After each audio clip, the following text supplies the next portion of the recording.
Let's list one more time for folks, everybody that's in this. It's a very eclectic group, but they're all basically saying the same thing. Absolutely.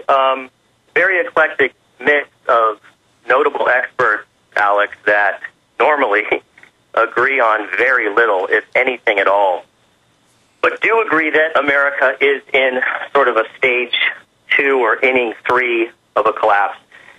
So we have Dr. Paul Craig Roberts, who's the father of Reaganomics. We have Naomi Wolf, the New York Times best-selling author. Of course, she normally probably doesn't agree with much that Mr. Roberts says. Alex Jones, Professor Mark Crispin Miller, head of media studies at NYU.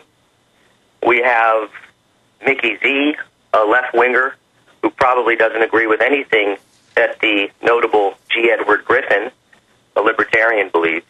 We have constitutionalist and journalist Joseph Farah, the eminent economist Douglas Casey, who's an anarchist, is in the film. Biblical scholar Ken Klein, who talks about how this relates to Christianity and Judaism. Author David Icke, historian Doug McIntyre, and economist David McIlvaney. There's also some literature that comes with the film that's not available elsewhere, written by the survivalist and martial law expert David Black. So those are the people that are in the film, Alex. It's just incredible. And again, folks, I suggest you watch this in a 10-day period, an hour a night, write notes, think about it. That's what I've been doing. Get the 9 DVDs and the extra bonus DVD all together in one package at thefallofamerica.net. And I want to give people that toll-free number one more time in case they missed it, 800-655-1577, 800-655-1577. Because the last time you were on, Brian, I got calls later at the office saying, no, where's the number? I missed it. I want to get this documentary. The system, though, is scared. That's why they're engaged in a power grab. That's why they openly want to take over the internet. That's why they openly want to shut down what we're doing, because what the globalists are engaged in is so outrageously unconstitutional and is so illegal on its face that if we just speak up and say no to them, they're going to collapse. Guys, what's your view on that? Instead of us collapsing, let's use the collapse to bring them down. That's absolutely right. But to do that, we have to be secure in our persons and effects. We cannot get out there and help them to self-implode if we're hungry. You can't do it if your child's at home freezing or is perspiring because you can't turn on the air, or is sick, or has the flu, or if someone's trying to loot your house. We can absolutely use this opportunity, Alex, to help them sort of kill off themselves with this implosion. But we have to be secure first. Well, I couldn't agree with you more. And the good news is we've seen 18 million plus guns sold in the last year and a half. That's doubling the previous record, and that's only accelerating. And so the real lace in the hole is the fact that the American people are so armed. That doesn't mean we're out looking for an armed revolution or looking for a shootout with thugs or looters. But you look at the states where people have more guns, they have lower crime because the criminals know they're not safe. That's why they all move to Chicago or New York, where the victims have been disarmed, where it's happy hunting.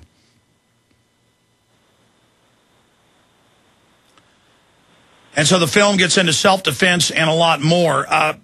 Again, I want to go back with both of you about your journey. You set out to make a film about the post-9/11 America and how things had changed. And what was it like for you as you talked to all these experts, many of them which didn't even know each other, and they were telling you basically the same thing? Well, Alex, if I may, that was what was most intriguing about this, was that you have people from all across the spectrum, left, right, conservative, liberal, secular, religious, and for everything they disagreed on, what was fascinating, and I think what makes The Fall of America and the Western World series so powerful, is the common ground they share, which makes it really hard for people to dismiss. Like my father, he's a Republican, voted for George Bush, the whole thing. Now, there are people in that film he would normally dismiss as conspiracy theorists or liberals or whatever, but he'll watch the film because Paul Craig Roberts, the father of Reaganomics, is in it. And then that exposes him to other voices and other perspectives. So that was what we were finding this common ground, and we said, okay, wait a minute. Even though these people are vastly, vastly different, in some ways there's so much overlap. They're all saying the same thing, and it can't be dismissed as a liberal thing or a conservative thing or a conspiracy thing. What effect has the film had on your family? Some of them that might have been scoffing at you earlier. Well, they were scoffing at us when we were making the film. Again, saying, oh, it's gloom and doomer and everything's fine and that's conspiracy and it can't happen here and all that stuff. But through the process of making the film, slowly but surely, things that we told them were going to come about, like gold going from $700 an ounce to $1,200 an ounce, like, the mortgage crisis, the subprime, explosion, bank collapse, things that I talked about that we had written into this film that people thought were impossible were unfolding before their eyes. And so that gave us a lot more credibility. Well, that's what's happened with my broadcast, is that I'm just going off the history, the research, the issues, the facts. It doesn't mean I'm 100% right, but overall, we've been going in the exact direction of society and predicting it long before. And so now I've got to contend with the fact that people really do listen to what I say, and I've tried to bring the quality of my information, it's always been good, to an even higher level because of the responsibility of the effect that I have and that my listeners have with this information in my films. But one thing that, seeing this collapse coming and now entering the first stages of it has done is it's helped me realize and focus on what's really important in my life. Petty issues, and I've never been a very worldly person, but, still worldly to a certain extent. I'm a lot less worldly than I was even 5 years ago, or even a year ago, or a month ago.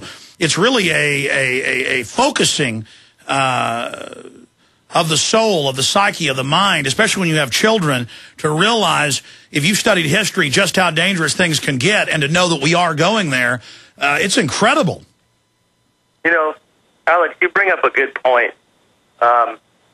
On my own personal journey to get my own house in order, because prior to starting this, I said something was wrong, like I think most of your listeners, but I didn't know what was wrong, and I didn't know what to do about it once I, defined it. But I got to say, since I've been on this journey of getting my own house in order, I'm starting to feel better about myself as a spiritual being having a human experience. I mean, I feel better about... because I Stay there. This is key. This is key.